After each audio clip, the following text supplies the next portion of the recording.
ஒருவன் உயர்த்தப்பட வேண்டுமென்றால் தன்னை தாழ்த்துற ஒரு அனுபவம் அவனுடைய வாழ்க்கையில காணப்படணும். அந்த தாழ்மை மூலமா தான் நம்ம இயேசு கிறிஸ்துவ என்ன பண்ண முடியும் அப்படின்னா இந்த உலகத்துக்கு நம்ம வெளிப்படுத்த முடியும்.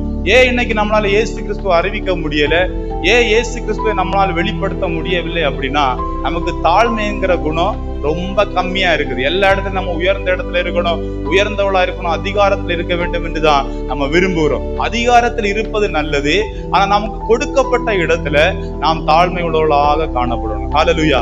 இந்த தாழ்மை இல்லாத மனிதர்களை குறித்து தான் கர்த்தர் சொல்றார், தன்னை உயர்த்துகிறவன் தாழ்த்தப்படுவான்.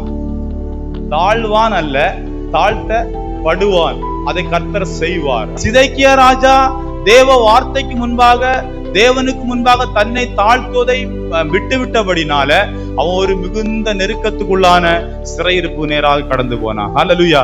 அப்ப கர்த்தர் நம்மளோடு பேசும்போது, தேவன் நம்மளை ஆசீர்வதிக்கும் போது நமக்கு என்ன தேவை அப்படின்னா தாழ்மை உள்ள இருதயம் தேவை. இங்க சிதைக்கியா ராஜாவை பாத்தீங்களா, ஜனங்கள் என்ன நினைப்பார்கள் என்று நினைத்து கர்த்தருக்கு முன்பாக தன்னை தாழ்த்த மறந்துட்டான். நம்மகிட்ட இருக்கிற பிரச்சனை அதுதான்.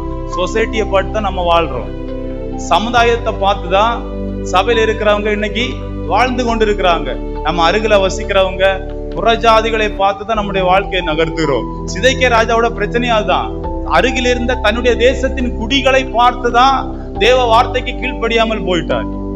நம்ம எப்படி இருக்கிறோம் கொஞ்சம் சிந்தித்து பாரு உங்க லைஃப. அவங்க என்ன நினைப்பாங்க, என் குடும்பத்துல என்ன பேசுவாங்க, அந்த ஜனம் என்ன சொல்லுவாங்க, என் வீட்டுல இருக்கிறவங்க என்ன பண்ணுவாங்க, எனக்கு கீழே வேலை பார்க்குறவங்க என்ன நினைப்பாங்க, இப்படி எல்லாம் நம்மள விட்டு கொடுக்க வேண்டிய இடத்துல என்ன பண்ணோம் அப்படின்னா விட்டு கொடுக்காமலே போயிட்டோம். ஹல்லேலூயா. சகோதரன் சகோதரிக்குள்ள விட்டு கொடுக்கிற சூழ்நிலை இல்லை, கணவன் மனைவிக்குள்ள விட்டு கொடுக்க சூழ்நிலை இல்லை, குடும்பத்துக்குள்ள நம்ம விட்டு கொடுக்கிற சூழ்நிலை இல்லை. ஹல்லேலூயா. அதனால என்ன வரும் அப்படின்னா கர்த்தர் நம்மை தாழ்த்துவார் என்று வேதம் சொல்கிறது. இந்த மெசேஜ் கேட்க கொஞ்சம் கஷ்டமா இருந்த போலதான் இருக்கும், ஆனா இதுதான் சத்தியம். ஹல்லேலூயா. நம்மை தாழ்த்தும் போதுதான் கர்த்தர் நம்மளை உயர்த்துவார்.